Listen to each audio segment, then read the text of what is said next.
Bonsoir, bonsoir, peuple congolais. Eza bino da ndeko masawa awa. Nangana pesa bino kaka briefing mouké sur situation à Est. OK? Il y a même pas quelques jours awa, pour président bino za na kati ya ba tourisme na ye na Europe awa. Ba wuti ko beta masasi na kati ya ba camp ya ba réfugiés kuna na Goma. OK? On a perdu presque 30 personnes. Ba beti ba soda ba leki ba beti ma masasi. Ba beti basi na bana ba masasi. OK? 30 personnes ba kufi. Des situations tozana ngo siko. Mais président na bino aza wapi azane na kati kuna na Champs-Élysées, aza ko tambusa famille na ye, aza ko mama bana na ye na Champs-Élysées. Vous voyez tout ce qui se passe sur les toits. C'est pas moi qui va vous expliquer.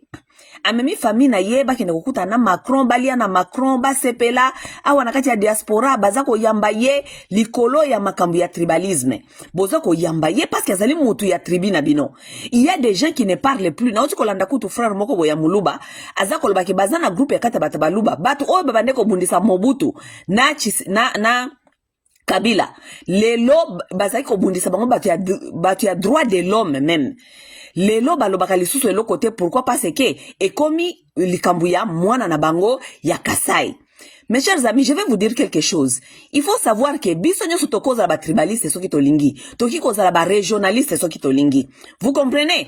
Nous les autres, nous allons pas nous faire laisser diriger par un incompétent parce que bino bozana kati ya sentiment ya makambu ya tribalisme. Vous comprenez? On ne va pas se faire laisser par un incompétent. Bino batu bobundisa Kabila. Même batu ya droit de l'homme lelo, ba fandi calme baza koloba lisusu te. La plupart batu a soi-disant ya droit de l'homme, bazalaka baluba. Lelo balobaka lisusu elo côté. Soki ba bomi, ba bomate, et comme makambu ya tribu, oh ya to trahir te. Nous les autres, nous allons pas nous laisser faire. To comme lelo, aujourd'hui si je parle aux gens qui sont de l'Est, ou bien qui habitent même à Goma, je parle beaucoup avec les gens qui sont dans le Nord Kivu. Les gens là me disent toujours maintenant que ils sont prêts à tout sauf Chilombo.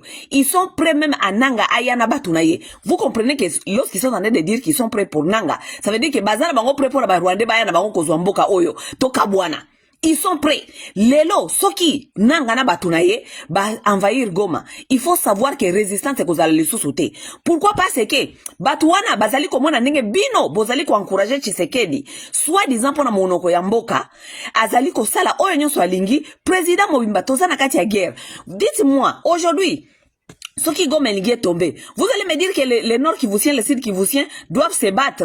Bako se battre pour nani. Parce que le président Bangoye Moko azana na résistance. Aza résistante. Aza ko tambola. Aza telokola les Winski. Soki les Winski. Oh ya Poutine azali ko bundisa. Tozali ko mona attitude ya moto na moto. Yebisa nga sikoyo mutu ya Este lelo. Soki lelo Kagame na bananga balobi ke bazwa Este. Yebisa nga mutu ya Este lelo eske azali na motivation ni azali na ngo pona ko résister. Tant que azali ko mona ke président na azali ne ko résister te. Pourquoi résister?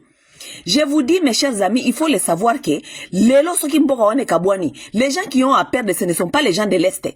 Les gens de l'Est n'ont rien à perdre parce que Bazali Bato déjà Bazali na développement, Bazali na culture à développement. Si vous regardez ce coin-là, dans tous les pays, c'est un pays qui a la guerre, mais c'est le parti du pays qui est développé. Koleka place na Congo wana. Les gens qui vont souffrir dans ça, si ce pays-là s'est partagé, les gens qui vont souffrir dans ça, ce sont les Kasaïens et ce sont les Bangala.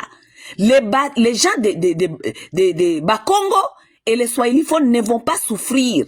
Parce que ceux qui ont moni batubazan na culture de développement na mboka wana, ezali Bakongo, ezali pe batuo basolbaka Kiswahili. Bazan na culture de développement. Allez voir dans l'Est de la République. Allez à Bukavu, allez dans le Sud Kivu, allez dans le Nord Kivu. Vous allez comprendre que ces gens-là, malgré la guerre, ce sont des travailleurs, ce sont des gens qui ont la culture de développement, ce sont les gens qui sont en train de construire chez eux, malgré la guerre. Bazangi kaka leader ou bazana vision ou bako kumba bango. Mais les gens de l'Équateur et les gens du Kasaï, allez chez eux. Là-bas, il n'y a pas la guerre. Mais il n'y a rien. Il n'y a rien. Ce sont des gens qui vivent jusqu'aujourd'hui comme des primitives. Et vous voulez nous imposer que nous tous, nous devons vivre comme vous, les gens qui n'ont pas de culture de travail, et parce que nous devons rester derrière vous, parce que bino boza ba fanatique, boliko fana na batu oyo kaka parce que za pona monoko mboka, wana bokosi. Boye ba ki batu ya Est de la République, baza prêt pour na changement nyonso ko ya bakondima. Goodbye. Bandeko ba bolingo. Quelques secondes seulement, quelques minutes, na solo noki le kambia abedashu. Bino mo bomoni ki abedashu abala ki mwasi ya mboka na ye ya Liban. Bon, na ozo mona bato bele na ba page na bango baza koloba ndenge abedashu a trahir ake kobala mwasi ya mboka na bango tout ça. Mes chers amis, attendez, je vais vous dire quelque chose. Bomoni, ce n'est pas tout homme qui est bête. Mibali nyonso baza bazo bate. Vous comprenez? Soki mobali alingi kobala mwasi abala ka mwasi oyo ayebike azana ba valeur oyo ekokiko apporter et surtout akokiko transmettre na bana na ye. Boye bisanga bino moko ba congolais. Ça c'est matière à réflexion. Na opesi bino. Boye bisanga lelo ba congolais. Mwasi ya congolaise. Ba valeur nini akoki ko transmettre na bana boye bisangai soki mboka wana lelo ekufi ndenge ezali ya kokufa boye. C'est parce que les Congolais n'a pas encore compris que mwasi ya Congo azalaki na ba valeur te oyo a transmettra ki na ba génération. Nous bana mboka oyo tozana ngo lelo bana tozana bango lelo ezali ba produit na bino les enfants sans valeur.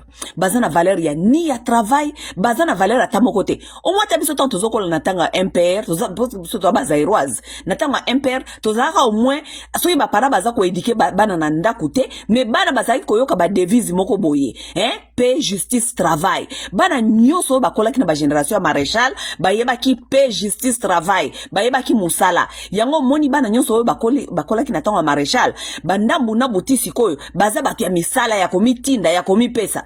Mais boye bisanga bana ya lelo, ba valeur na bango ezali nini? Ata mboka epesa ata programme moko te oyo bana bakoki ko suivre. Biso tozalaka na paix, justice, travail. Lelo mboka epesi bana directive nini? O bana balobaka babio na tangu na biso tozalaka boye na boye tubanda koloba boye. Eza nango te. Soki tozongi na bandaku, les parents ont abandonné l'éducation de leurs enfants, ils ont donné l'éducation à l'église. Bana o nyonso bazali kokola na éducation église, bazana éducation ya mabe makasi. Botala nenge bana ya lelo bazali kokola. Mais vous pensez que les gens, et surtout les gens qui ne sont pas congolais, qui sont intelligents, vont venir épouser vos filles? Vous pensez?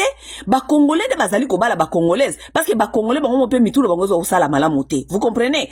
Mais un homme responsable, o azali na futur, azali ko build the future, azali ko build ba entreprise. Vous pensez que un homme va réfléchir à venir épouser soi-disant bana na bino ba congolaise o ya mitu na bango azali ko sala bien te?